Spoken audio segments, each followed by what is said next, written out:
হ্যাঁ রে লক্ষ্মী জবা, তুই কখন এলি মা? মা এই ঢুকলাম। তুমি কোথায় ছিলে?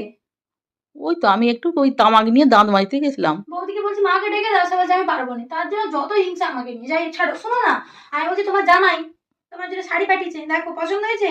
আমাকে আর বললো যে মাকে জিজ্ঞেস করবে, যদি পছন্দ হয় ভালো, তাহলে আবার ও বদলে নিয়ে আসবে।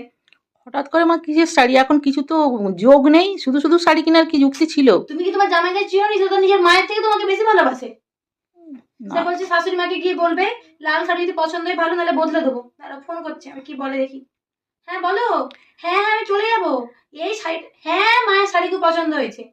হ্যাঁ আরেকটা কিনবে? আচ্ছা কিনে নাও। ও মা কি কালারে কিনবে শাড়ি জিজ্ঞেস করছে। না না, আর আমার লাগবে না। মা না বলছে।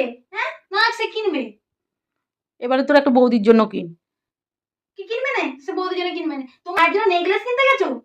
আবার নেকলেস? ও মা কিনবে, চেন নিবে নাকি? আরে কেন, এইসবের কি দরকার আছে বলতো বাবা? তোমাকে বেশি ভালোবাসে। তারপরে আমি চলে যাবো এক্ষুনি। হ্যাঁ মাকে শাড়ি পরিয়ে ছবি তুলে তোমাকে আমি পাঠাচ্ছি। হ্যাঁ হ্যাঁ হ্যাঁ ঠিক আছে।